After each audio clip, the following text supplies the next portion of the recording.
The reason of going to Supreme Court was that I had earlier filed a petition asking for a stay on the Citizen Amendment Act. And at that time, the government of India's council stood up and said verbally that they are yet to frame rules.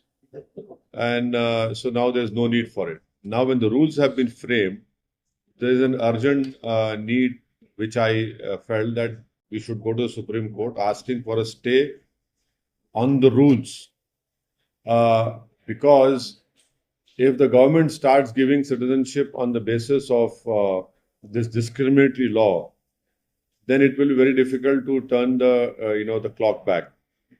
And secondly, the whole country knows that in Assam a Supreme Court monitored NRC was done, wherein 19 lakh people names were not included.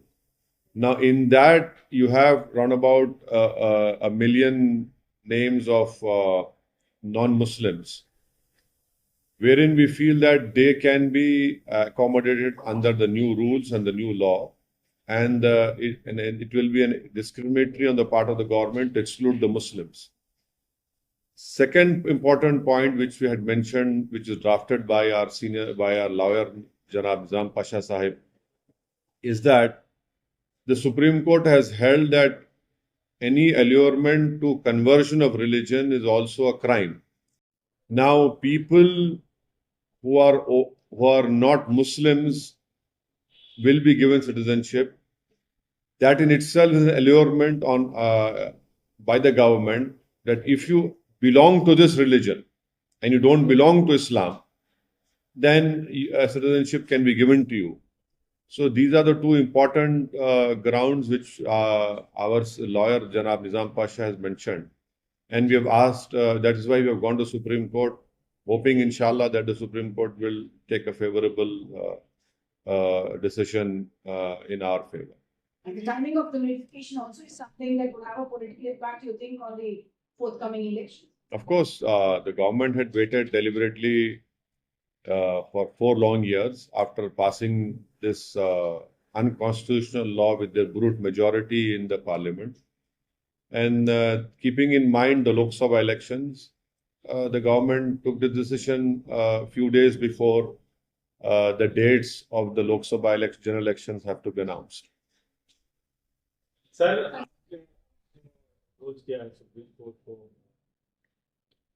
तो हमने supreme court को पहले ही हमारा case supreme court में है।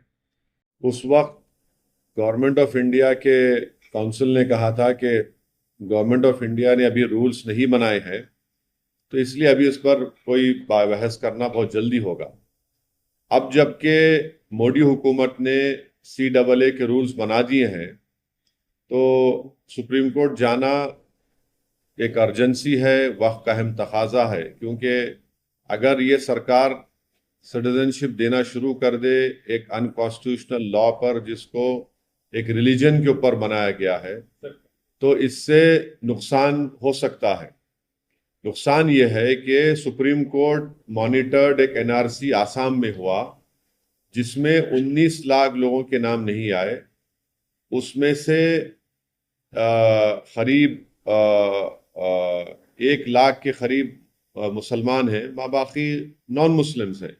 अगर आप इस लॉ के उस रूल्स के तहत उन तमाम लोगों को दे देंगे सिटीजनशिप जिनका रिलीजन इस्लाम नहीं है, तो ये बड़ा ही नाइंसाफ़ी होगी उन लोगों के लिए, उन मुसलमानों के लिए जिनका नाम नहीं आया। दूसरा इम्पॉर्टेंट पॉइंट ये है कि सुप्रीम कोर्ट ने 1960s या 70s में एक जजमेंट में कहा था कि अगर कोई एल्योरमेंट आप देते हैं किसी को अपना रिलीजन बदलने के लिए, तो वो भी एक क्राइम है। अब ये सरकार ये कह रही है कि अगर आपका रिलीजन इस्लाम है या आप मुसलमान हैं तो आपको सिटीजनशिप नहीं दी जाएगी, अगर आपका रिलीजन इससे हटकर होगा तो हम दे देंगे। तो ये भी एक किस्म का एल्योरमेंट है। इसीलिए हम सुप्रीम कोर्ट के पास गए हैं और सुप्रीम कोर्ट से हमारे फाजिल वकील जनाब निज़ाम पाशा साहब हैं और हमको उम्मीद है कि सुप्रीम कोर्ट इस पर देखेगा। अब देखेंगे सुप्रीम कोर्ट में क्या होता है। सर, आपने जैसे CAA लागू हुआ तो आपने कहा कि चुनावी फायदा लेने के लिए चुनाव जल्द आने वाला है, उससे पहले क्या ये आप पे अप्लाई नहीं होता कि आप भी जो डॉक्यूमेंट आपने शो किया और सुप्रीम कोर्ट को अप्रोच हुए, आज अभी इस वक्त अनाउंसमेंट हो रहा है, चुनाव का ऐलान हो रहा है, उसके ठीक उसी दिन आप भी कर रहे हैं, तो क्या भी पॉलिटिक्स नहीं कर रहे? देखिए, मैं एक पॉलिटिशियन हूं, मैं कोई फिलोसोफर नहीं हूं, नंबर वन। दूसरी बात यह है कि यह कानून पास हुआ था 2019 में। रूलिंग पार्टी नरेंद्र मोदी प्रधानमंत्री की सरकार ने इसको पास किया, तो वो लोग इसको दबा के रखे अपने पास, अपने बगल में दबा के रखे। और जैसे ही उनको मालूम था कि एक हफ्ते के अंदर election commission of India Lok Sabha के चुनाव की डेट्स अनाउंस करेगा, उन्होंने रात में ये रूल्स का ऐलान कर दिया। जब सरकार चुनाव को सामने रखकर फैसला ले रही है, तो ये बहुत गलत बात है कि आप मुझसे सवाल कर रहे हैं कि मैं सुप्रीम कोर्ट क्यों क्यों जा रहा हूं। जब कोई रूल्स बनाती है सरकार, तो मुझे सुप्रीम कोर्ट जाना पड़ेगा ना। मैंने तो उस कानून को लोकसभा में इस बिल को फाड़ा था, जिसको अनकॉन्स्टिट्यूशनल काला कानून कहा था। और इस बिल के जरिए, इस कानून के जरिए सरकार मुसलमानों को खास तौर से और गरीबों को स्टेटलेस बनाना चाहती है। और इस कानून को आपको एनआरसी एनपीआर से जोड़ के देखना है। तो सियासत तो नरेंद्र मोदी कर रहे हैं, और इस तरह का कानून बनाकर।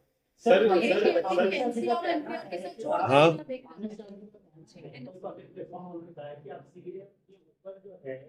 आप झूठ फैला रहे हैं, आप राजनीति कर रहे हैं, आप डर पैदा कर रहे हैं। उनका कहना है कि जो आप बात बोल रहे हैं वो प्रोविजन सीए के जो नोटिफिकेशन है, जो गवर्नमेंट का नोटिफिकेशन उसमें नहीं है। उनका आरोप है कि आप जानबूझकर राजनीतिक पार्टी मैं एक ही बात कह दी अमित शाह और नरेंद्र मोदी। क्या अमित शाह ने पार्लियामेंट में मेरा नाम लेकर नहीं कहा था कि देश में एनआरसी एनपीआर भी होगा?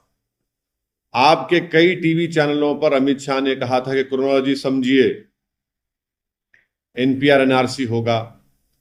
क्या बीजेपी ये कह दे कि आसाम में जो 19 लाख लोगों के नाम सुप्रीम कोर्ट मॉनिटर्ड एनआरसी जो हुआ था, जिसमें 1600 करोड़ रुपए खर्चा किए गए और 50 लोगों ने सुसाइड कर लिया, उसमें हेमंत बिस्व शर्मा जो मुख्यमंत्री कह रहे हैं, वो कह चुके हैं कि जो नॉन मुस्लिम है उनको सिटीजनशिप मिल जाएगी।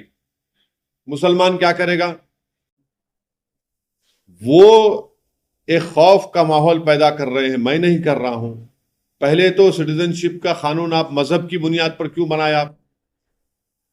आपने बनाया इसको, गलती आपने की, जो राइट टू इक्वालिटी के खिलाफ है भारत के संविधान के।